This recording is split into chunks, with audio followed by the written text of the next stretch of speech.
It began, as so many of my recollections do, with the weather.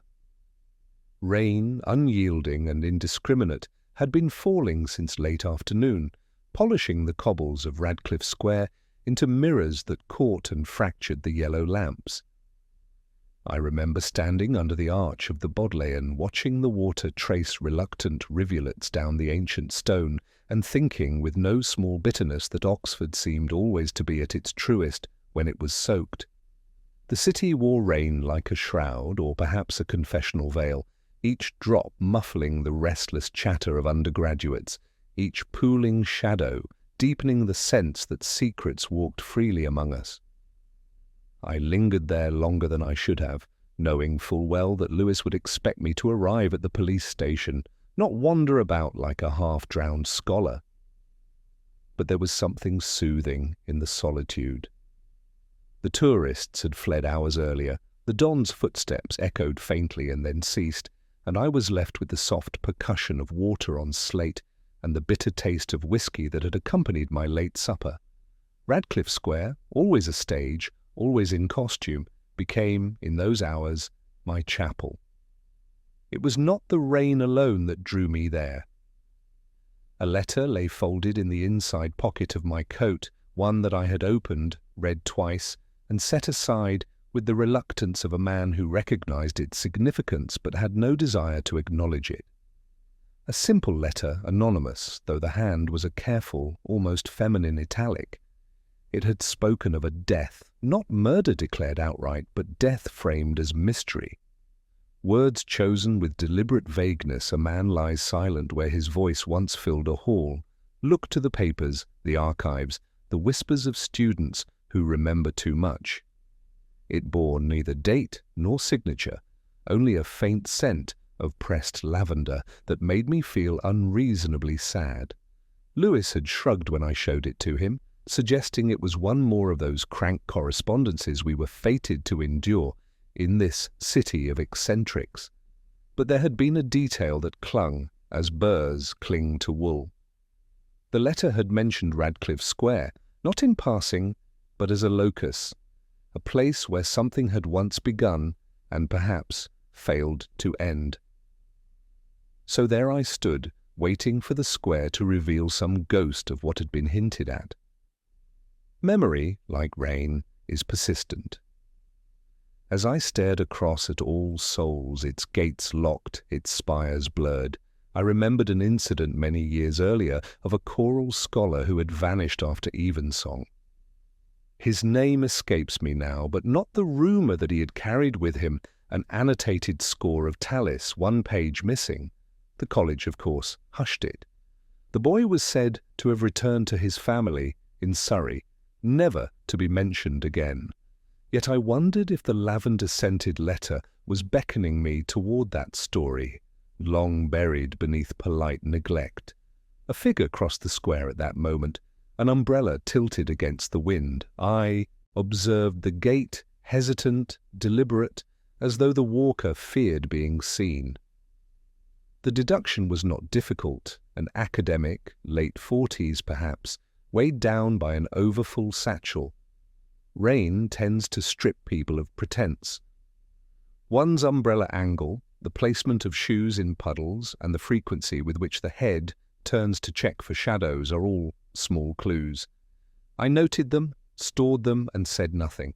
My business that evening was not to follow but to remember that I had once thought myself free of these obsessions, yet found myself here again, watching, deducing, constructing patterns from the rain.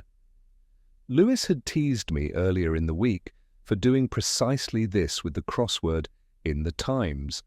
I had circled a clue chapel attendant embraces poet endlessly, 6 and within seconds muttered "Verger." The riddle had seemed trivial, yet its construction fascinated me. The poet, Virgil, minus the final letter, embraced by ER. It was not the solution but the method that lingered with me. An embrace, a removal, an echo. That same evening, with the letter in hand, I thought again of how clues conceal themselves within embrace and absence. What is left unsaid, what is taken away, those are the keys. The bells of St. Mary's tolled the hour, resonant even in the rain, and I felt the weight of time pressing. My watch, reluctant to keep accurate minutes, had lagged behind, and I realized I was already overdue at the station. Still I did not move. Something in the square held me. A smell, perhaps wet paper. I turned and noticed a discarded pamphlet clinging to the railings near Brasenose. The ink had run into indistinct smudges, but the title still showed faintly the anniversary lecture, The Voice That Was Lost. My pulse quickened absurdly, and I stooped to peel it away from the iron. The edges tore in my fingers, yet enough remained to suggest a memorial of sorts. A lecture recalling a figure whose voice had once commanded attention, now silenced. A man lies silent where his voice once filled a hall. The words of the anonymous letter echoed back at me with unnerving precision. I slipped the sodden paper into my coat pocket beside the letter. It seemed the rain had conspired to preserve a fragment for me alone. Coincidence, yes, but Oxford has never been a city tolerant of coincidence. Here, the smallest fragment invites interpretation, and interpretation in turn beckons obsession. I walked away then, reluctantly, the square fading behind me, the rain easing into mist. My steps rang out on Broad Street, each echoing a reminder that solitude was never entirely the city listened to always. Lewis was waiting in the incident room, his expression the practiced patience of a man accustomed to my lateness. I did not tell him of the pamphlet immediately. It is a failing of mine, this reluctance to share, until I have convinced myself of the pattern. Instead, I spoke of the rain, of the stillness of Radcliffe Square, of the curious comfort I found in silence. He frowned, muttered something about the folly of damp coats, and left me to my thoughts. Only then did I unfold the pamphlet again, spreading it out beneath the yellow glare of the desk lamp, tracing with my finger the blurred title, feeling as though I were touching a wound that had never properly healed. The case had not yet begun in any official sense. There was no body on a slab, no grieving relative, no suspect shifting uncomfortably in a chair. Only rain, a letter, and a pamphlet. Yet I knew, with the clarity that sometimes visits late at night, that a death had taken place long ago, perhaps forgotten by all but one or two who still carried lavender in their drawers, and that Oxford, in its quiet cruelty, was asking me to remember it. I extinguished the lamp. The rain persisted, and so, I suspected, would be the mystery. The rain had softened to a mist by the following morning, though the stones of Oxford still wore its residue like a faded bruise. I found myself summoned, more by instinct than duty, to the narrow lanes beyond the High, where the old college lodges sat withdrawn from the world, their windows dark, their gates indifferent. One of them, an anonymous save for a weather-beaten crest above its arch, had been mentioned in passing by Lewis the previous evening. A porter, so he said, had complained of draughts where there ought to have been warmth, of keys that no longer fit as neatly as they should, of whispers about a room that had not been opened in years. Such trifles would not have drawn me but for the memory of the pamphlet, the voice that was lost, still damp in my pocket, and the lavender-scented letter folded with deliberate care. Both hinted at absence, and absence, in Oxford, is rarely innocent. The lodge stood empty, or so it first appeared. Its gate yielded without resistance, and the gravelled path bore no footprint save my own. The rain, I reasoned, had washed away much that might otherwise have remained, but there lingered a faint mark near the threshold, a smear of mud, the sort that comes not from student shoes but from something heavier, deliberate. The deduction was not remarkable, yet it stirred me.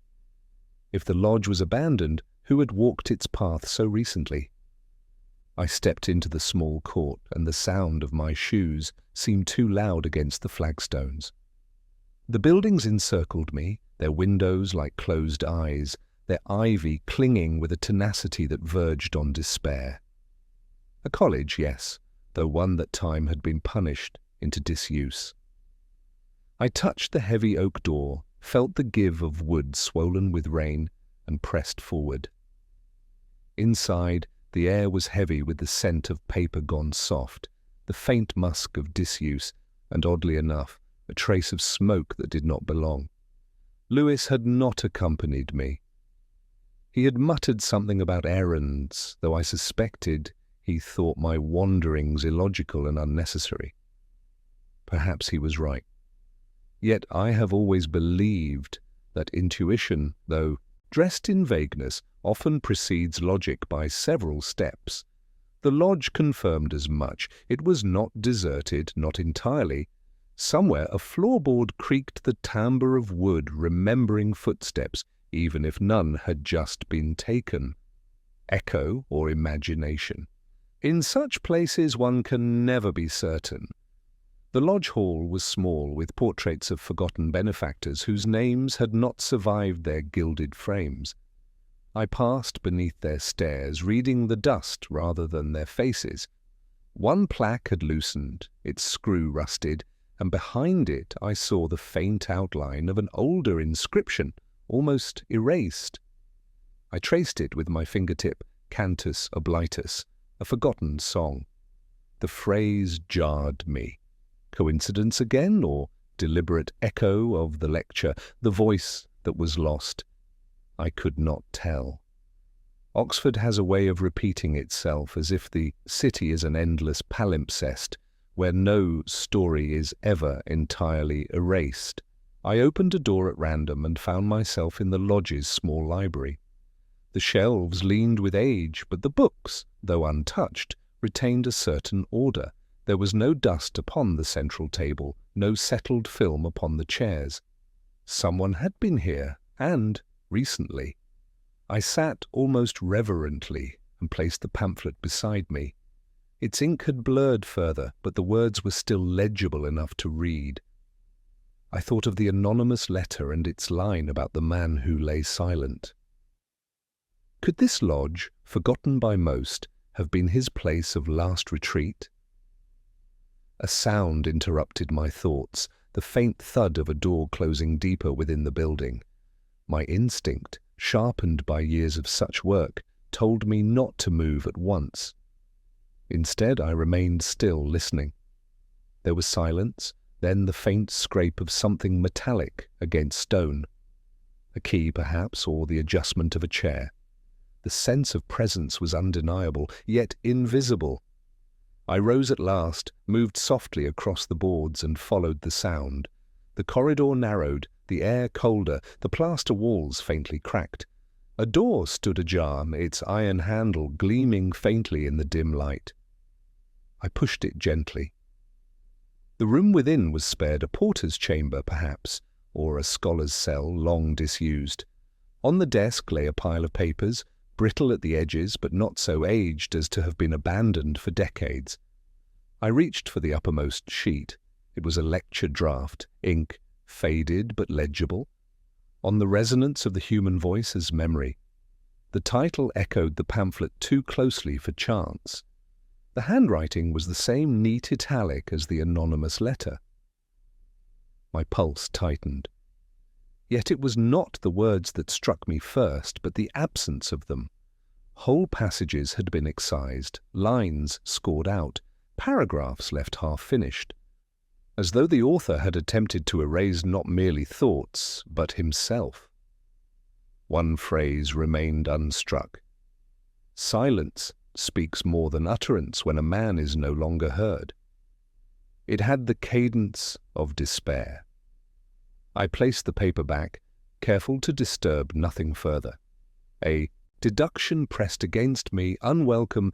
The letter-writer was no stranger, no crank.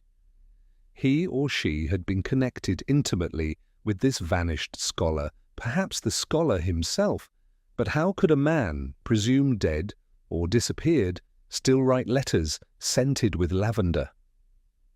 Unless, of course, the death was only spoken, not real, a convenient fiction to erase what had become inconvenient. Such conjectures are dangerous, yet they are the marrow of my work. Leaving the room, I noticed a small crossword puzzle pinned to the notice board beside the door, half filled, its squares blurred by damp. One clue caught my eye: echo without sound, memory without form. 7, I paused, turning the letters in my mind, before penciling lightly with the stub that hung from string phantom.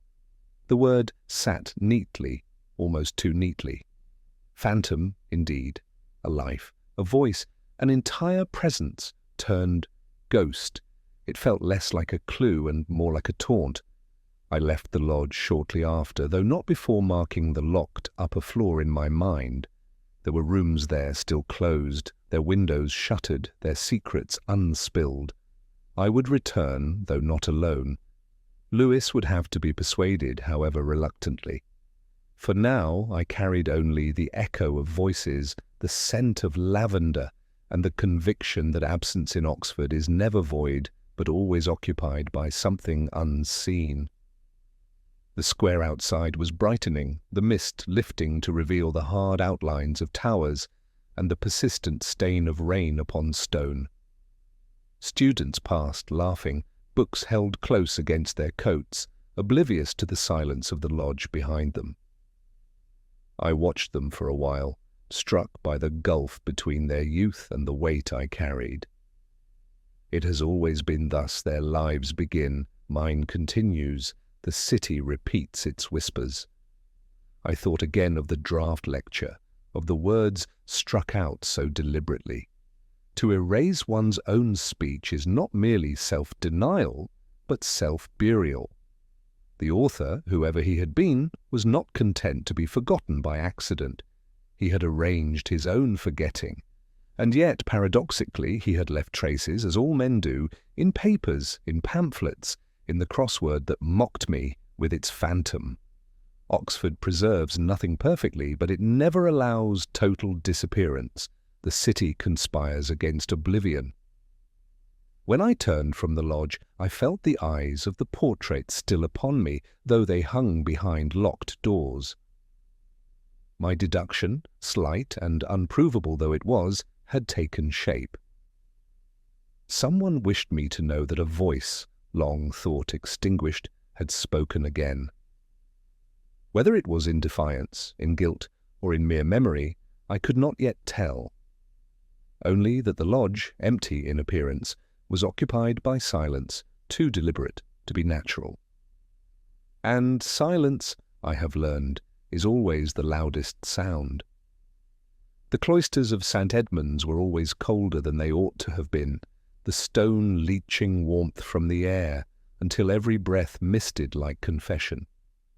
I had walked them many times before, often with no greater purpose than to admire their symmetry, to feel the rhythm of arch after arch, and to hear the echo of my own steps fade into nothing. Yet that morning, summoned not by beauty but by duty, I found them changed. Beauty remains, but suspicion alters the way one looks at it. Every archway felt like a doorway behind which someone waited. Every echo seemed less my own, and more another's following me at a careful distance. Lewis had arranged for the three of them to meet me there, though he pretended otherwise. He would not call them suspects, not yet he disliked the word for its bluntness. Still, we both knew the pattern when a death or disappearance lingered like an unanswered question. The circle of those who had known or claimed not to have known must inevitably draw together. The cloisters offered privacy, or rather the illusion of it. The first was a man of letters, if one may call him Dr. Frobisher, a lecturer whose reputation was as uneven as his temperament. His hair untidy, his gown worn longer than decency required, his eyes alert but never steady. He had been connected tangentially to the vanished scholar whose lecture drafts I had discovered in the lodge. Their fields overlapped, their seminars occasionally collided, and rivalry has been known to sharpen pencils into daggers. He greeted me with that half-smile peculiar to academics, one that insists upon superiority while pretending civility. He spoke of the weather, of course they always do, and then of music, mentioning Tallis with an ease that felt rehearsed. I noted the choice, Tallis again. The same composer rumoured to have occupied the vanished boy chorister years ago. Coincidence or calculated reminder? I stored it and said nothing. The second was Mrs. Carrow, widow of a bursar, though she herself had long been more present in college life than her husband had ever been. She moved through the cloisters with the precision of one who has lived her whole life arranging flowers for chapel, placing spoons upon tables, ensuring the neatness of things others overlook. She had written, once, a memoir of Oxford Gardens, little read but dutifully published. It was her hands I noticed first, thin, restless, forever adjusting her gloves though they fit perfectly. When she spoke, it was of memory of how the vanished man had been a guest in her drawing-room, of his quietness, of his refusal of cake. It was said as if it mattered, as if the refusal had wounded her in some enduring way. I found myself wondering whether she was telling me of absence or of rejection. The third arrived last, a student, though not as young as most. Mature, they call them, though maturity is a fragile word. His name, I was told, was Selwyn. He had studied voice, of all things, and was rumoured to have been favoured by the scholar whose silence we were now investigating. His clothes were slightly too fine, his posture rehearsed as though upon a stage. He spoke less than the others, yet his silences seemed heavier, as though filled with words he dared not utter. When his gaze met mine, it held, and I thought of the crossword, pinned in the lodge, the word phantom, fitting so neatly. Selwyn's presence was just that half-formed, echoing elusive. We walked together beneath the arches, the four of us, as though rehearsing some medieval allegory. My questions were simple, my tone indifferent.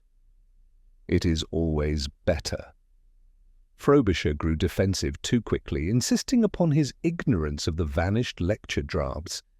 He had no time for such nonsense, he said. Yet when I asked, almost idly, whether he recalled the missing chorister of years past, he coloured faintly and answered with more words than the question required. Too many words are always a clue. Mrs. Carrow, in contrast, offered too few. She smiled, adjusted her gloves, and let silence bear the weight of my inquiry. It was Selwyn who intrigued me most. He answered with a question of his own whether I believed voices could linger after the body was gone. He smiled as he said it, but the smile trembled. It was then I noticed something others might not have. The cloisters were lined with memorials, small plaques half forgotten, the stone rubbed smooth by centuries of hands. One bore a faint carving of a lyre, nearly erased. Selwyn's eyes flickered toward it as we passed, just for a second, but long enough to betray familiarity. When I asked later whether he often walked here, he shook his head too quickly. My deduction was slight, but it pricked me that his denial was not of the place, but of what the place meant to him. What memory, what meeting had occurred beneath that particular arch? Lewis appeared at last, carrying the air of a man both patient and sceptical. He listened to my murmurs, nodded politely, and suggested tea. He does not share my taste for cloisters, for silence, for ghosts that refuse to be named. And perhaps he is right. Yet I could not leave without one final observation. As we parted, I asked Frobisher whether he enjoyed crosswords. He scoffed naturally, as men of his kind do, dismissing such puzzles as trivial. But I noticed Mrs. Carrow glance at him then quickly, sharply, as if to silence. It was enough. I knew, though could not yet prove, that the crossword in the lodge had been filled by more than one hand. We left them standing in the cold, 3 figures framed by arches, their voices fading into whispers of Latin and English, their footsteps lost in echo. The cloisters returned to emptiness, but I carried their shadows with me. Each had given me something, whether by word, by silence, or by the tremor of an eye toward a half-erased lyre. In Oxford, the smallest gestures speak loudest, and I, condemned by habit, had heard them all. As we turned toward the quadrangle, Lewis asked whether I had chosen a suspect. I told him no, it was too soon, too delicate. Truth, I have always believed, does not arrive in thunder, but in fragments. And so I waited, as the cloisters emptied behind me, for the fragments to begin their slow, painful arrangement. The library at St. Edmund's was not the grand Bodleian with its vaulted magnificence, nor the Radcliffe camera with its round severity, but a smaller, more fragile thing. It smelled of dust that had grown fond of wood, of paper that refused to surrender its ink, and of silence too carefully kept. I had been told that the college librarian, a woman who had spent half a lifetime with those shelves, had left behind a diary. Not bequeathed, not offered, but discovered. Lewis had found it while questioning a porter about forgotten keys. He brought it to me reluctantly, as though the pages were guilty of some small impropriety. The diary was bound in brown leather, cracked along the spine, the corners softened by years of being pulled and replaced upon a shelf. When I opened it, the first thing I noticed was not the handwriting, but the rhythm of it. Lines stopped abruptly, began again in a different ink, words crossed out but not completely. This was no orderly record, it was more like a voice caught between speaking and silence. I read slowly, for there was no other way.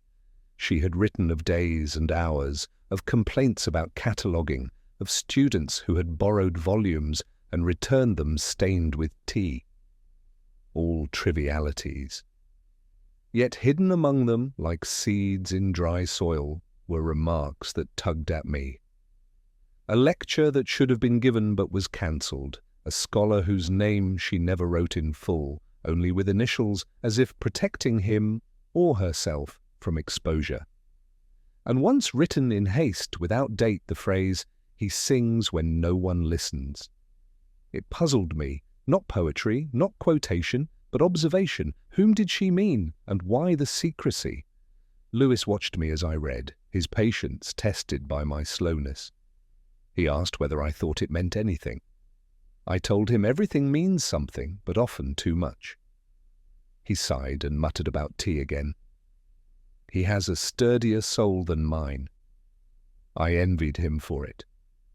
What struck me most were the final entries. They spoke of keys that did not fit, of rooms that felt colder when she passed them, of voices she thought she heard in the cloisters when the hour was late.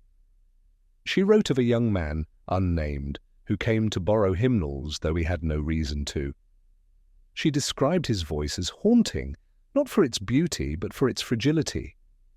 She feared, she said, that he carried a shadow larger than himself.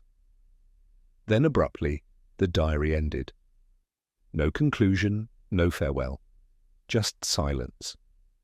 I closed the book, but its silence pressed against me. I thought again of Selwyn, the mature student of voice, and of his question about whether voices linger when the body is gone. The librarian had heard something, or thought she had, and her words carried the same unease. Phantom, I had written in the crossword. It seemed to follow me into every corner of the case. Later that evening I returned to the library alone. The rain had ceased, leaving the stone glistening as though freshly carved. Inside, the lamps gave off a tired glow. I walked among the shelves, touching spines as though they might confess something. The diary had spoken of hymns, so I sought them out. They were shelved near the far wall, thin volumes bound in faded cloth, their titles half rubbed away. One, however, was different. Its binding was newer, its pages less worn. Inside, a sheet of paper had been tucked. I drew it out carefully.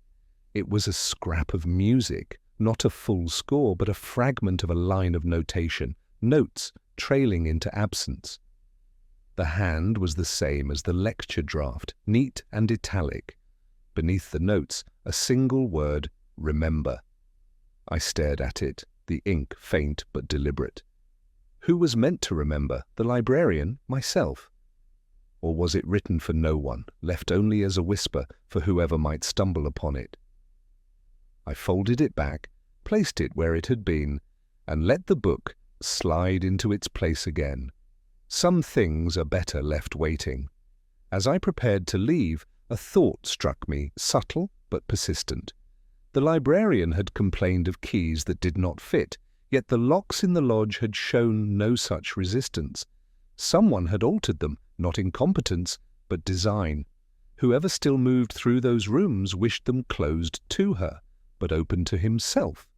A simple observation, but one that hinted at care, at secrecy, at ownership of what was not his. The vanished scholar, perhaps, or someone devoted to preserving his silence. Crossing the quad, I noticed Mrs. Carrow again, walking briskly with a basket of flowers. She stopped when she saw me, smiled politely, and remarked that libraries always make her uneasy. Too many voices trapped in too little space, she said. It sounded like jest, but her eyes flicked briefly toward the building I had left, as if she knew something of the diary. I asked, half in passing, whether she had known the librarian well. She hesitated too long, before replying that she arranged flowers for her funeral some months ago. It had been a quiet service. Few had attended. She adjusted her gloves again and moved on. I stood there longer than I intended, thinking of the diary's final words, of voices in cloisters, of hymnals borrowed without reason. Oxford has always been filled with such fragments, half erased by time, but they cohere if one listens long enough. My deduction, slight though it was, seemed unavoidable. The librarian had heard too much, and though she had written in whispers, her silence had been arranged. Whether by chance, by death natural or unnatural, I could not yet say. But she had left behind not only words but questions, and questions, I knew, are rarely patient. When I returned home, I placed the diary on my desk and left it unopened. Its presence was enough. The rain had begun again, tapping at the windows like fingers seeking entry. I thought of the librarian, of her fear of rooms colder than they should be, and I understood her. Oxford, in its quiet way, chills more than bone. It chills memory and it chills conscience. I poured myself a measure of whiskey, not for comfort, but for silence. And in that silence the word written beneath the music fragment lingered with me, steady, insistent. Remember. He had introduced himself as Professor Charles Morton, though the word professor rolled off his tongue with the ease of a title worn lightly, almost ironically. He was visiting from one of the American universities, Yale perhaps, or Columbia, I forget which, and Oxford, with its cloisters and spires, seemed both to amuse and weary him. He had come, he said, to deliver a series of lectures on comparative literature, but already he was more interested in the gossip he had overheard in common rooms than in the manuscripts he claimed to be studying. Americans in Oxford often give themselves away not by their accent, but by their energy. They are too awake, too direct, as though the air here is not quite enough oxygen for them. Morton was no exception. Lewis had asked me to meet him. The man had apparently hinted, between sips of brandy at the high table, that he knew something of the vanished scholar whose shadow lengthened over our investigation. A name had not been spoken, of course. Names in Oxford are rarely spoken directly, but his anecdotes had been precise enough to stir attention, and so I found myself across from him in a college parlour, the rain steady outside, the fire reluctant within. He began with stories, as men like him always do, of conferences where papers were read too quickly, of dinners where wine dulled the sharpest minds, of conversations carried on in Latin for no reason other than vanity. I listened, though my patience thinned, until he said something that stiffened me. He spoke of a lecture never given. A voice, he said, had been expected to fill the hall, but had instead fallen silent. He had been there, in the back row, waiting. The speaker had not arrived, and later, when inquiries were made, there had been no explanation. He smiled as he told it, as though savouring the irony. Oxford promised him a great voice and delivered silence. I asked, as casually as I could, whether he remembered the subject of the lecture. He frowned, sipped his whisky, and said it had been something to do with the resonance of words, the way the human voice carried memory beyond death. My pulse stirred. It was the same title as the draft I had seen in the lodge, the same neat italic handwriting. Coincidence no longer seemed possible. Yet Morton claimed it with the lightness of anecdote, as if it were merely one story among many. Lewis, ever practical, pressed him for names. Morton evaded. He claimed the scholar had been referred to only by initials P.H., he thought, though he could not swear to it. He described him as a man of thin frame, quiet manners, but with a presence that filled the room when he chose to speak. He said he had once overheard him singing to himself in the quad some old hymn, off-key but moving. He chuckled at the memory, but his eyes flickered a quick shadow, gone before it could root. Anecdotes, I have always believed, conceal more than they reveal. What a man chooses to remember is often what he cannot bear to forget. It was then I noticed something trivial, yet it caught me. Morton had brought with him a folded newspaper from his own country. It lay beside him on the table, damp at the corners. When he unfolded it to glance at some headline, a crossword grid revealed itself on the back. Half completed, the squares inked in a hurried, untidy hand. My eyes caught a clue voice that lingers though body is gone.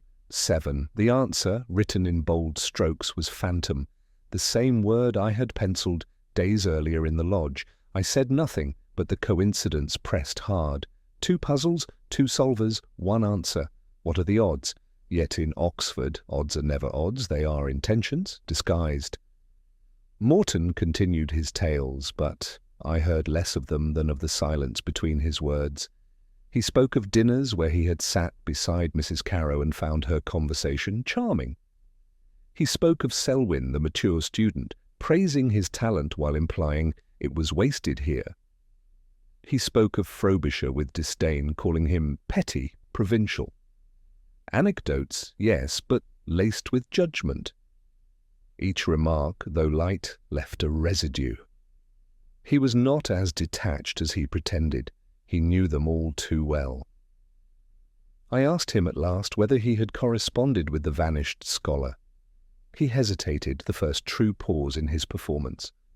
Then he shrugged, said perhaps once, a letter about music, nothing of consequence. Yet his fingers tightened around his glass, and when he lifted it again, his hand trembled faintly. I have always trusted tremors more than words. When we left him, Lewis muttered that Americans like to hear themselves talk. I agreed, but uneasily. Anecdotes, after all, are not innocent. They are choices. What he had chosen to recount, and what he had chosen to omit, troubled me. He remembered the subject of the lecture, though no one else seemed to. He remembered initials, fragments of hymns, glances in quads. He remembered too much, and too precisely. And his crossword, filled with the same phantom, felt less like coincidence than echo. As we crossed the quad, the rain freshened, tapping at our coats. I thought again of the diary, of the librarian's remark he sings when no one listens. Morton's anecdote had been exactly that. A man, thin and quiet, singing to himself when he thought no one heard. But someone had, and perhaps, in remembering it now, Morton wished me to know that he still did. Was it confession or warning? Lewis asked, whether I believed him. I said I did not know, and that was the truth. Anecdotes live between truth and invention. They are half light, half shadow, and Oxford, with its cloisters and rain, is the perfect stage for them. Yet one thing lingered more than any of his words, the crossword and the word phantom, inked in foreign hands. It was not proof, it was not even evidence, but it was something, and sometimes something is enough to unsettle the silence. The photograph came to me not in ceremony but in passing, handed over by a porter with the vague indifference of one who carries a message he does not understand. He said it had been found inside a hymn book returned to the library. A hymn book, I thought, the very kind the librarian had written about in her diary. The coincidence was too sharp to ignore. I took it, thanked him, and retreated to the solitude of my rooms where the lamp could show me more than daylight ever did. It was small, no larger than the palm of my hand, the edges curled and brittle. Sepia, that half-light between memory and forgetting. 3 figures stood together in front of a college doorway, their gowns draped with the careless pride of men who believed time would not alter them. One held a book, another a cigarette, the third simply stared at the camera with an expression that seemed both defiant and wounded. Their faces blurred slightly with age, yet the middle figure struck me, thin, sharp, almost fragile. It could have been anyone, yet it was someone. A man whose voice, I suspected, had once filled a hall and then abandoned it. I studied the background, cloister arch, ivy grown too wild, a plaque barely visible. I thought at once of the lyre carved faintly into the stone where Selwyn's gaze had lingered. The same place, perhaps, though decades earlier. Oxford changes little. Only the faces alter, and even those recur if one looks long enough. I ran my thumb along the photograph's margin and felt an indentation, faint, as if someone had once written upon the back. I turned it. There, in faded ink, was a single line to be remembered when all else fails. No name, no date, just the plea of someone who feared erasure. Lewis looked at it briefly and shrugged. Could be anyone, he said. Old photographs, old students, nothing more. But I could not let it rest. For me, memory is rarely innocent. The photograph had been placed in a hymn book, deliberately, as if to be discovered by the right hand at the right time. And why sepia? Why this trio? Why now? Questions do not tire, they repeat until one surrenders. That evening I carried the photograph to the lodge. The rooms were darker than before, the smell of smoke sharper, though I saw no sign of fire. I sat at the same desk where the lecture draft had waited, spread the photograph upon the wood, and studied the faces again. A memory stirred faintly, not recognition, but association. The tilt of a head, the narrowing of eyes. I had seen something like it in the diary's pages. The description of a voice too fragile for its own shadow. Was it the same man? Or had my mind forced the resemblance upon me? I recalled then the crossword clue in the American's newspaper voice that lingers though the body is gone. Phantom. I thought of the photograph as such an echo without substance, yet heavier than the body still living. Photographs lie, but they lie in truths we have not yet understood. In the corner of the room stood a cabinet locked with rusted iron. I had ignored it before, thinking it too ordinary. This time the sight of the photograph pressed me toward it. I touched the lock, found it resistant, but not invincible. Lewis would have scolded me for prying. Yet prying is half my life. With a borrowed key from the librarian's old ring, I coaxed it open. Inside, a box of papers, hymnals, and, curiously, an envelope addressed to no one. I opened it carefully. Inside lay more photographs of groups of students, choirs, processions, but always, somewhere near the center, the same thin figure, blurred by time, but persistent. Whoever he was, the camera had found him again and again. Perhaps memory had insisted. One photograph showed him seated at a piano, head bowed, hands poised, as though uncertain to strike a chord. Behind him, another figure blurred, half in shadow. I lifted it closer, trying to discern. The outline resembled Selwyn, or what Selwyn might become years later. Impossible, of course. But Oxford collapses time until the past walks beside you in the present. I placed the photographs back, save for the sepia one, that I kept. It was too deliberate, too intimate to abandon. I slipped it inside my coat and left the lodge, locking the door behind me. The night air was damp, the stones breathing out the day's rain. The city seemed to whisper again, "Phantom, remember, silence." Always the same refrains. Later, alone in my room, I laid the photograph upon my desk beside the crossword I had taken from the newspaper days earlier. The two sat together as though belonging to the grid of words unfinished, the faces half faded. One spoke in fragments, the other in shadows. I tried a clue I had left unsolved. Forgotten song returns with harmony. 5. I wrote the psalm almost without thought. It fits neatly. Forgotten songs, harmony, psalm. A hymn, perhaps, the very hymnals borrowed without reason. The deduction was small, yet it bound together diary, lodge, photograph, and silence. A psalm half sung, half remembered, lingering beyond the singer. I thought of the inscription on the photograph's back, to be remembered when all else fails. It was both a plea and a prophecy. Memory, after all, is what remains when the voice is gone. And Oxford, cruel or kind, ensures some things are remembered whether one wills it or not. I poured a whiskey and stared at the sepia faces until the lamplight blurred them into ghosts. 3 men, long gone, staring out of their fading world into mine. One had wished to be remembered, and I, unwilling though I was, had granted it. It is strange how words, those most obedient of companions, can betray us when crossed. The crossword had always been my private solace, the grid, a quiet battlefield where deduction could proceed without grief. Yet lately each clue I encountered seemed less entertainment than echo, less diversion than reminder. Phantom, psalm, silence. They returned again and again, not in order, but in insistence, as if the puzzle itself were in league with Oxford's whispered conspiracies.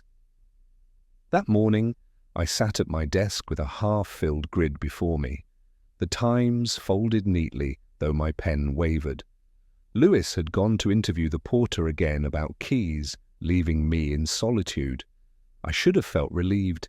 Instead, I felt the peculiar unease of being watched by paper. My eyes lingered on a clue. Forgotten singer returns with note 6.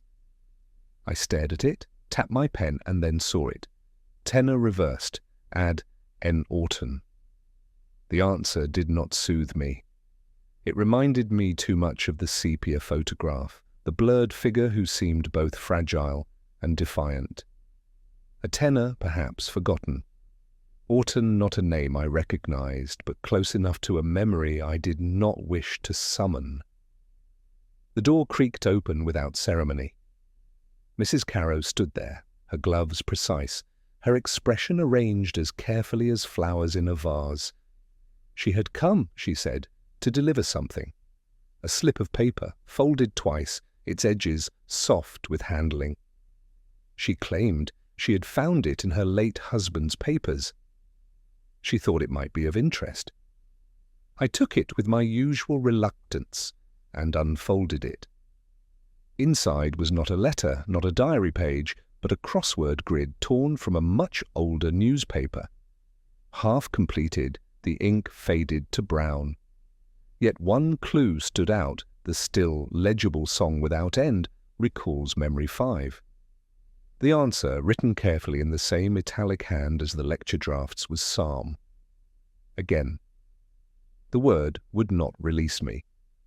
I asked her where she had found it exactly. She adjusted her gloves, glanced aside, and said she could not recall precisely, a drawer perhaps, among accounts and receipts. I did not believe her. Memory falters, yes, but not with the immediacy of a folded crossword handed to a detective. She had chosen this moment, this gift. Why? To guide me or to warn me? Her eyes met mine briefly then, and in them I thought I saw relief. Relief to pass the burden into my keeping. After she left, I compared the two grids, the one from the American's newspaper, phantom scrawled boldly, and this older, more deliberate relic, with psalm inscribed. Together they felt less like puzzles and more like dialogue across decades. Words crossed not for amusement, but as code or confession. Who had left them? Who had solved them? Who had kept them? I carried the pages to the library that evening. The rain had returned, tapping upon the windows, filling the corridors with the smell of damp stone. The lamps flickered, as if unwilling to bear witness. I spread the crosswords upon the desk, beside the librarian's diary and the sepia photograph. They formed a constellation of absence. Phantom, psalm, silence, remember. Each word is a star in a pattern not yet visible. I longed to draw lines between them, but the sky remained clouded. Selwyn appeared unexpectedly, his voice hesitant, as he asked whether he might study in the library after hours. I nodded. He carried no books, only a notebook and a pencil. He sat at the far table, head bent, lips moving faintly as though rehearsing words unheard. I pretended to read, but I watched him. His hand trembled once, not with fear, but with something heavier. He scribbled, crossed out, and began again. At last he tore a page, crumpled it, and slipped it into his pocket. A gesture small but revealing. A man who hides words hides more than paper. My deduction was slight, yet certain. Selwyn's silence was not emptiness, but concealment. I left him there, the crosswords folded in my coat. As I stepped into the cloisters, the night air pressed like a damp cloth against the face. The arches whispered as they always do, and I thought of the line on the back of the photograph, to be remembered when all else fails. Memory, I realized, is itself a kind of crossword. Clues half solved, answers guessed, patterns glimpsed, but never entire. We cross words with the dead every day, filling in what we can, leaving blank what we cannot. Perhaps the scholar had known this. Perhaps that was why he had written the psalm so carefully, the phantom so deliberately. Not solutions, but reminders. Back in my room, I unfolded the newest grid once more. One unsolved clue caught me. Flower arranger hides absence in blooms, 7. I smiled faintly despite myself. An anagram, surely, of absence within blooms, maybe Camrose, maybe Rosebay. I could not be sure, but the clue was too pointed to ignore. Flower arranger? Mrs. Carrow? Had she set it, or had someone set it for her? The words crossed, the silence deepened, the rain persisted, and I, once again, was left with fragments. I poured myself a measure of whiskey, leaned back in the chair, and let the liquid burn against the cold.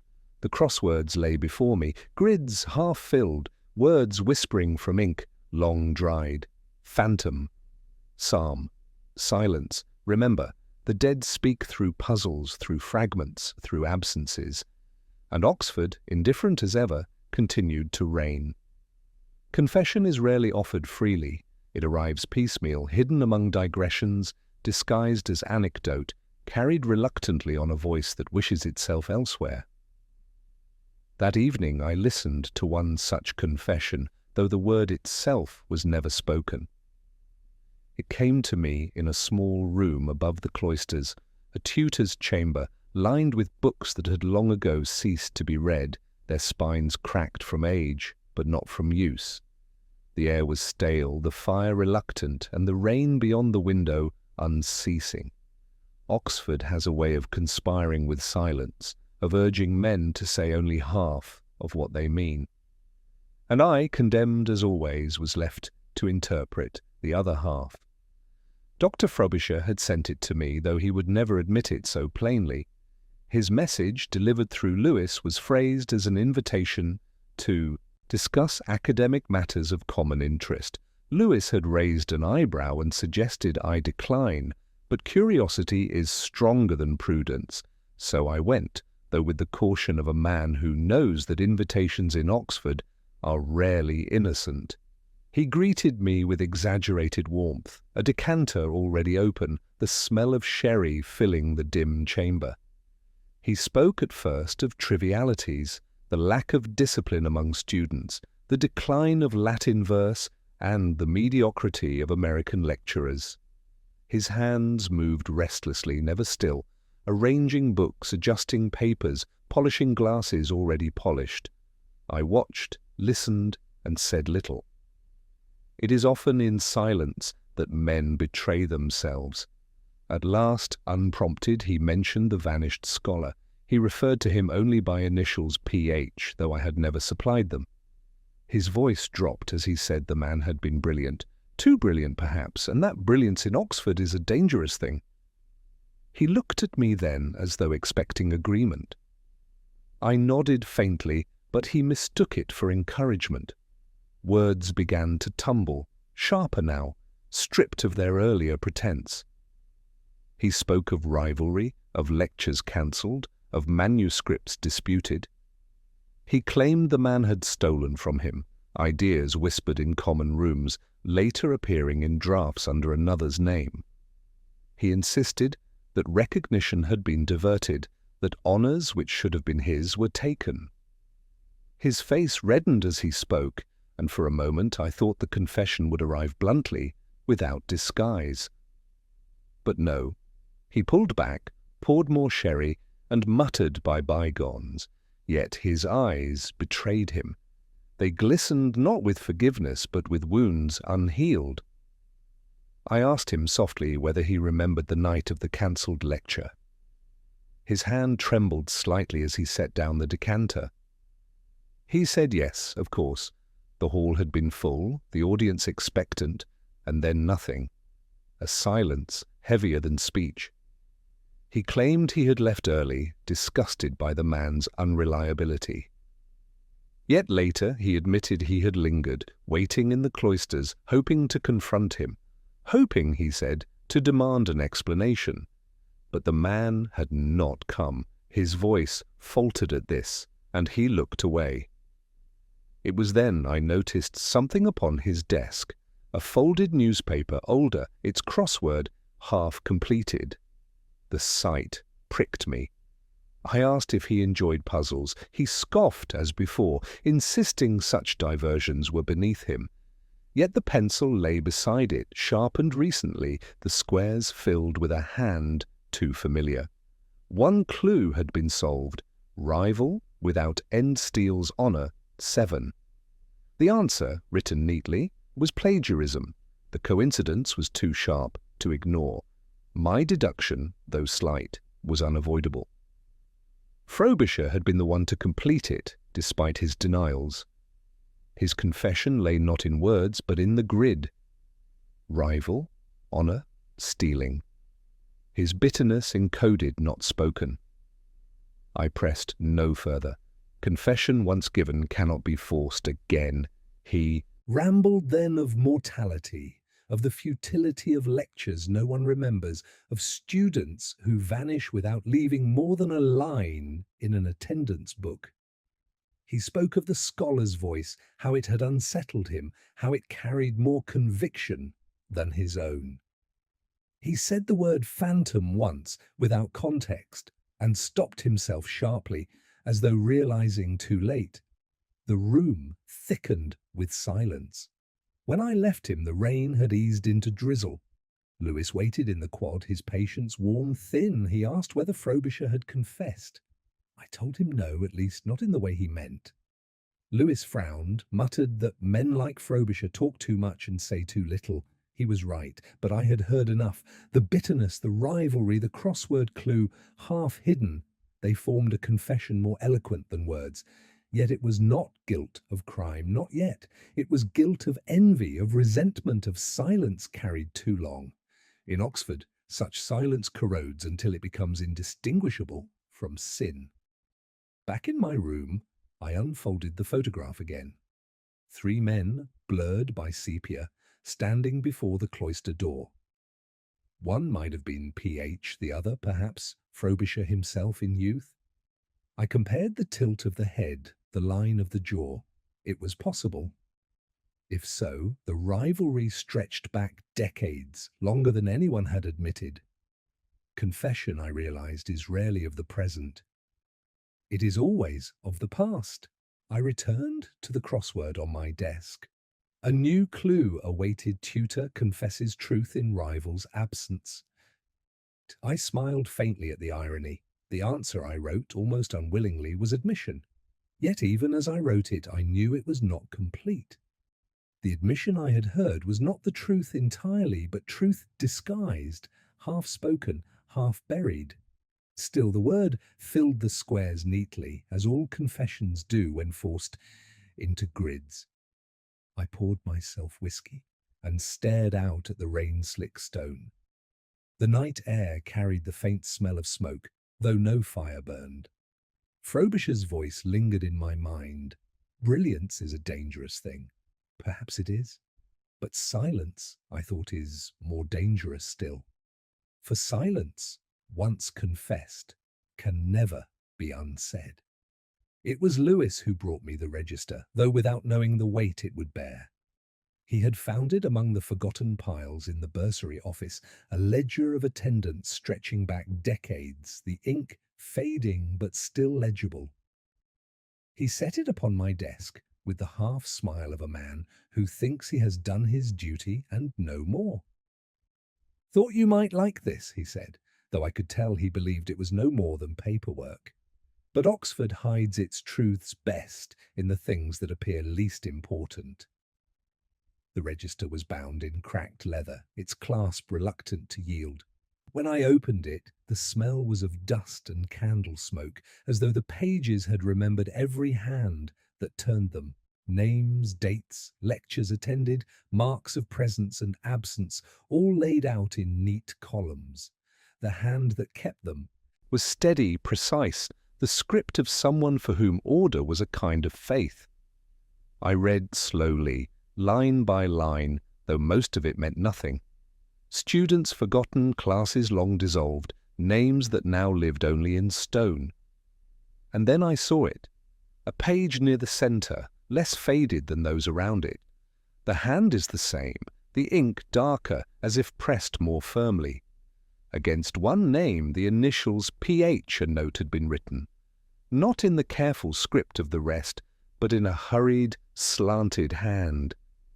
Only 3 words of voice silenced here. I stared at it until the words blurred. The voice silenced here, not absent, not withdrawn, not failed, silenced. The choice of verb carried more than accident. It was final, deliberate. Someone had wished to record not absence, but erasure. And the word here, underlined faintly, suggested place as much as time. Silenced where? Silenced how? I felt the familiar tightening in my chest, that half-sickness which accompanies a clue too sharp to ignore. Lewis returned later and asked whether I had found anything. I closed the register and told him no, a failing of mine, perhaps the need to keep fragments to myself until they arranged themselves into patterns. He frowned, shrugged, and left me to it. He trusts me less than he pretends, though his patience is wider than mine deserves. That evening I carried the register to the library. The lamps there hummed faintly, the air thick with rain that seeped even through stone. I placed the book beside the librarian's diary, the photograph, and the crosswords. Together they formed a chorus of absence. The voice silenced here. Phantom, psalm, remember. None sufficient alone, but together they began to whisper in unison. I traced the ink with my finger and wondered whose hand had written it. The bursar, the librarian, some student who wished to mark the moment? I thought then of Mrs. Carrow. She had spoken of arranging flowers for the librarian's funeral, but her memory had faltered when pressed about details. Her gloves had trembled slightly when I asked about hymnals. Could it have been her hand that wrote in the register? Or had she simply inherited it, as she had inherited so much of Oxford's quiet detritus? Her eyes, I recalled, had flicked toward the library with an unease too sudden to be feigned. Selwyn too lingered in my mind. His question about whether voices could linger after the body was gone had been more than idle musing. It had been a test, confession, or both. I remembered how he had torn a page from his notebook and slipped it into his pocket. What words had he hidden? Was it another fragment of the same refrain? Silence. Phantom. Psalm. As I pondered, my gaze fell again upon the crossword from the American's newspaper. One unsolved clue waited still. Register conceals note of absence. 5, I felt the pulse quicken. The answer arrived with unwelcome clarity. Ledger. The word fits perfectly. A register, yes, but also a note of absence. Music. Unplayed. Ledger. The clue had sat there for days, and only now, with the bursar's book before me, did it reveal itself. Coincidence? Or more deliberate design? I could not tell, but the deduction, however small, was undeniable. I copied the phrase "voice silenced here" into my own notebook, writing it, slowly, deliberately, as though by repetition I might summon its meaning. The lamp flickered, the rain pressed harder against the windows, and I felt the presence of something unspoken. Not ghost, not spectre, but memory refusing to dissolve. Later I walked the cloisters, the register heavy under my arm. The arches whispered with each step, my shoes echoing upon the stone. I stopped beneath the carving of the lyre, the place where Selwyn's eyes had betrayed him. Could this have been here? Was this the place where the voice was silenced? The ivy clung thickly to the wall, concealing cracks, hiding inscriptions perhaps long worn away. I touched the stone and felt its dampness cling to my fingers like an old breath. The night air was sharp, smelling faintly of smoke. When I returned to my rooms, I placed the register upon the desk beside the whiskey glass. The inscription seemed to darken under the lamplight, the words more urgent. I thought of confession, of Frobisher's bitterness, of Morton's anecdotes, of Mrs. Carrow's gloves, of Selwyn's trembling hand. Each of them had spoken or withheld, confessed or denied. And now the register had spoken too, in the same language of half-truth. I poured myself a measure and stared at the grid again. The crosswords mocked me with their fragments, their half-solutions, their deliberate echoes, phantom, psalm, ledger. The voice silenced here, the city's silence arranging itself into a puzzle, and I, condemned to listen, condemned to interpret, could do nothing but wait for the pieces to align.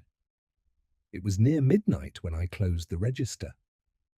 The rain had ceased, leaving only the faint drip of water from the eaves.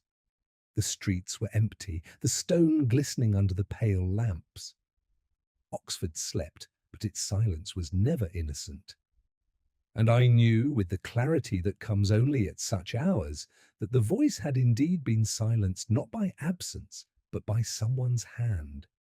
and the register, careless or deliberate, had recorded the truth in 3 simple words. The voice silenced here. It was not the kind of slip that drew attention at once. Americans have a way of speaking too quickly, too directly, and when they falter, it sounds like nothing more than the stutter of a foreign tongue adjusting to the cadences of Oxford. Yet I heard it. I always hear such things. A word displaced, a phrase spoken with too much precision, a detail remembered that should never have been known. That evening, in the common room of St. Edmund's, Professor Morton offered me such a slip, though he would have laughed if I had called it confession. The fire had burned low, the smell of damp coats heavy in the air. He sat with his whisky, expansive as always, a man who wore anecdotes like medals. Lewis tolerated him with visible strain, sipping his pint as though it might drown the man's voice. I let him talk because talkers eventually betray themselves. He rambled through dinners, through concerts, through the eccentricities of dons who could never be explained to his countrymen back home. His tone amused, faintly mocking, until he spoke of the register. The register. I had not shown it to him nor mentioned its note, yet he said, quite casually, that Oxford always kept the best records, that one could look back through ledgers and know not only who had spoken but who had fallen silent. The phrase landed too neatly, too close to the words in the bursar's book. The voice silenced here. He could not have known, and yet he did. I asked him how he found Oxford's record-keeping. He smiled, a thin twitch at the corner of his mouth, and said it was impeccable, except when things were meant to be forgotten. He raised his glass then, as though toasting the silence. Lewis did not notice, but I did. The slip had been small, almost elegant. Yet it betrayed knowledge he should not have possessed. Later, as the evening thinned and the rain pressed harder against the leaded windows, he produced a folded sheet from his pocket. A crossword, of course. He claimed he carried one always, to pass the time. He asked if I cared to solve a clue with him. I declined, though my eyes fell upon it nonetheless. One clue stood half-filled, scholar erased, memory remains 6. He had written, with deliberate neatness, the letters Pigit, phantom again. The word chased me through every corridor, every document, every whisper of this case. I said nothing, though my silence must have betrayed me. Lewis excused himself, muttering about the lateness of the hour. Morton leaned closer then, as though sharing a confidence. He spoke of a voice he had once heard in the cloisters, singing faintly, not for the audience, but for himself. He described it with precision, the hymn, the key, even the faltering of the last note. His eyes glittered as he spoke, and I knew he had not only heard, but remembered too closely. The librarian had written of the same thing. He sings when no one listens. Morton could not have read her diary, and yet his words matched hers almost perfectly. I asked him when this had happened. He hesitated, smiled, and said he could not recall. But his pause was too long, his smile too careful. The slip again. Men remember what they should forget, and forget what they should remember. That is how they betray themselves. I returned to my room that night with the crossword folded in my pocket. He had left it upon the table, perhaps by accident, perhaps by design. The clue is still incomplete, a phantom waiting to be finished. I laid it beside the register, the photograph, the diary, the other crosswords. Together they formed a pattern too deliberate to dismiss. Someone had been scattering words like breadcrumbs across decades, across hands. Phantom, psalm, ledger, silence, always the same refrain. I tried another clue on Morton's page, rival tutor's note of envy in silence, 8. I thought for a moment, then wrote grudgingly. It fit, though not neatly. Perhaps grudging, perhaps grudges. Either way, it was the truth of Frobisher's confession, the bitterness etched across his face. The crossword seemed to know more than it should. The rain had ceased by midnight, leaving the city slick and gleaming. I walked the streets alone, the photograph in my pocket, the crossword heavy in my coat. Oxford slept, but its silence hummed with memory. Each lamplit archway seemed to whisper fragments, remember, phantom psalm. I stopped beneath the Radcliffe camera, the great dome breathing mist into the night, and I thought of Morton's slip. The register, the phrase too exact. He knew more than he admitted. He had been there, or someone had told him, with a precision that betrayed intimacy. Back in my room, I poured a whiskey and sat with the crossword. Phantom, the letters waited. I filled them in at last, almost reluctantly, the ink sinking into the paper like blood. The word is complete, but the meaning is still elusive. I closed the book, extinguished the lamp, and let the darkness remind me that slips, however small, are rarely accidental. In Oxford, silence is deliberate, and when Americans slip, it is often because they have stepped too far into secrets not their own. The discovery was almost accidental, as such things often are. I had not gone in search of hidden papers that night. I had gone in search of silence, a reprieve from the clatter of voices that had filled my days with too many half-confessions and too many anecdotes sharpened into weapons. Yet Oxford has a way of offering what one has not asked for.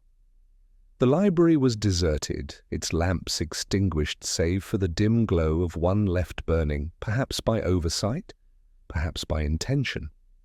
The air was heavy with damp stone, and the floorboards creaked with the peculiar intimacy of solitude. I had the register with me, its pages still echoing the phrase written in haste, voice silenced here. I laid it upon the central table, alongside the photograph, the diary, the crosswords.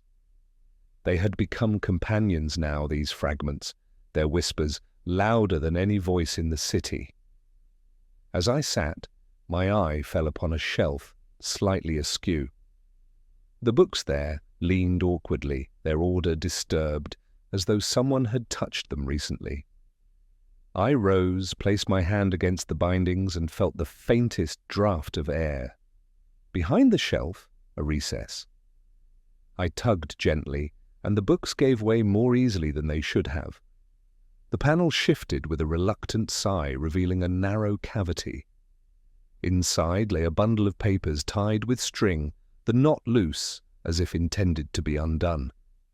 I lifted them out carefully, the dust rising like breath.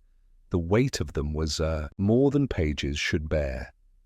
Back at the table I untied the bundle. Inside were lecture drafts, letters, fragments of music. The hand was the same I had seen before. Neat, italic, deliberate. The vanished scholar's hand, I felt sure. One draft bore the title I knew too well. On the Resonance of the Human Voice as Memory. But this version was different. The margins crowded with notes, some struck out violently, others circled as though to be preserved. At the bottom of one page, a single word had been written and underlined twice, remember. There were letters too. Some addressed to colleagues, some unsent, all tinged with unease. In one, he wrote of rivalry, of theft of ideas, of the bitterness of silence.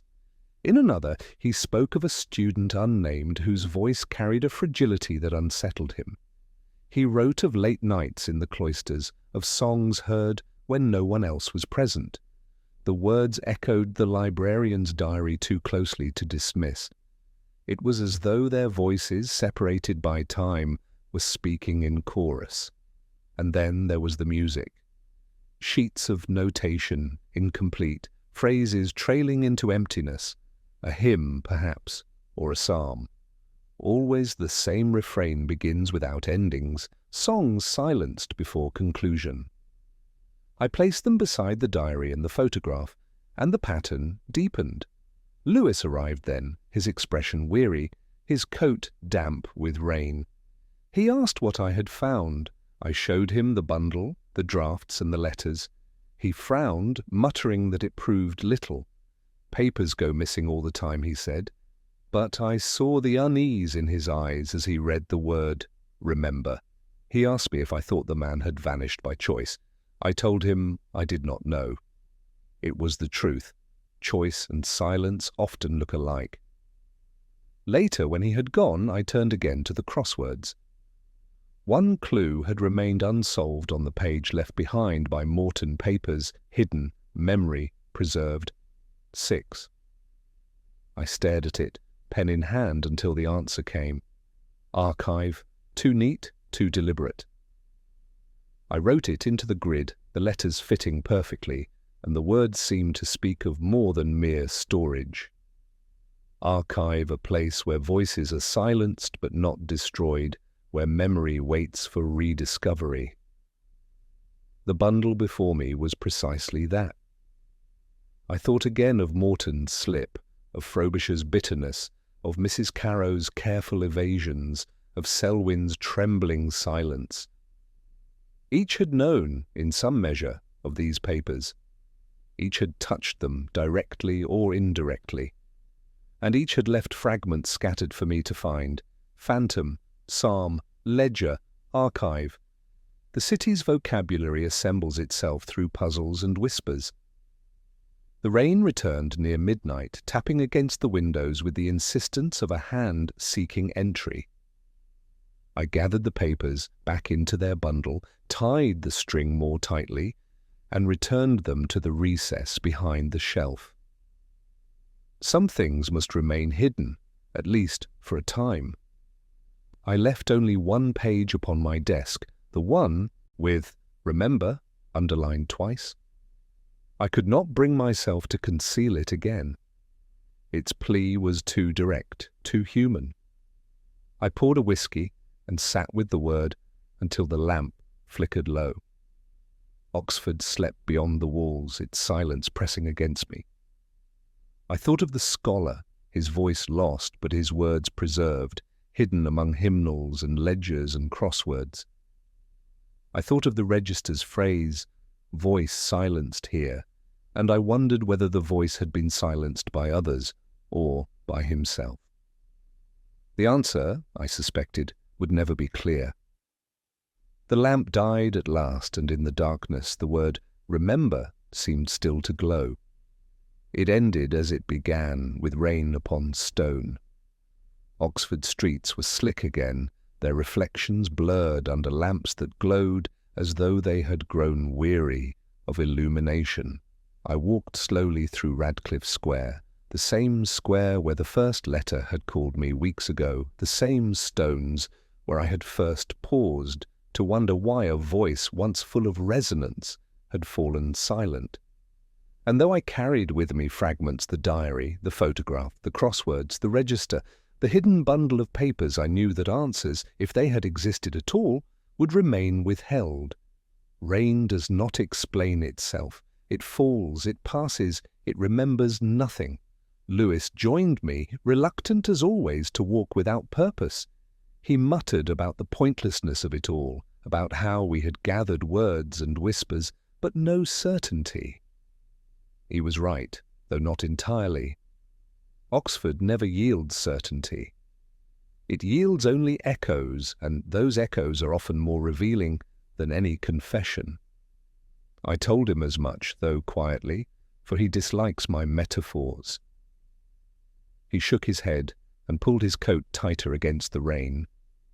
We paused beneath the Bodleian, its windows faintly aglow, and I thought of the scholar whose voice had once promised brilliance. His drafts, his music, his fragments had survived, hidden and rediscovered, but his presence had not. Was he silenced by others or by himself? I could not tell. Frobisher's bitterness, Morton's anecdotes, Mrs. Carrow's evasions, Selwyn's silences each had carried part of the burden, each had shaped the absence in their own image. But none had offered a conclusion, only fragments, only echoes. As we stood there, Lewis asked whether I thought it mattered. A man gone, a voice silenced, decades past. Why pursue it still? I told him it mattered because silence corrodes, because memory, once struck through, leaves scars deeper than truth. He did not answer. His patience, I knew, had thinned to nothing. But he walked beside me, nonetheless. When we returned to my rooms, the papers still lay upon the desk where I had left them. The crossword from Morton, the torn grid from Mrs. Carrow, the librarian's diary, the sepia photograph, the register with its note. I spread them out again, arranging them like pieces of a puzzle I could never complete. Phantom, psalm, ledger, archive, remember, each word pointed, yet none resolved. The rain tapped steadily at the window like a metronome marking time. One clue remained unsolved on Morton's crossword. Rain falls endlessly. Silence remains 6. I stared at it until the letters shaped themselves. Stone. The word sat too perfectly, too cruelly. Rain and stone, Oxford's endless refrain. I wrote it in with a hand more hesitant than before. The grid was complete, but no relief followed. Completion is not the same as understanding. I thought again of the photograph. 3 figures, one blurred, one defiant, one unreadable. Was the vanished scholar among them? Perhaps. Or perhaps the photograph had been a red herring all along, an image chosen to mislead or to comfort. Yet the line on its back remained to be remembered when all else fails. And had he not been? Remembered in fragments, in whispers, in puzzles, remembered if not restored. Lewis left soon after, muttering about sleep. I remained. Midnight drew close, the lamp guttered, the rain persisted. I poured whiskey and let its bitterness settle upon my tongue. I thought of confession, of envy, of silence arranged like music, with notes missing. I thought of the city itself, how it preserves nothing perfectly, yet erases nothing entirely. Oxford is its own crossword clues scattered, answers tentative, the grid never fully filled. I closed the register at last, tied the bundle of papers once more, and placed them back into the recess behind the shelf. Some things must remain hidden. To expose them fully would strip them of the very resonance they carried. Silence, after all, is not always absent. Sometimes it is the only truth left. As I extinguished the lamp, the rain thickened, striking stone with steady insistence.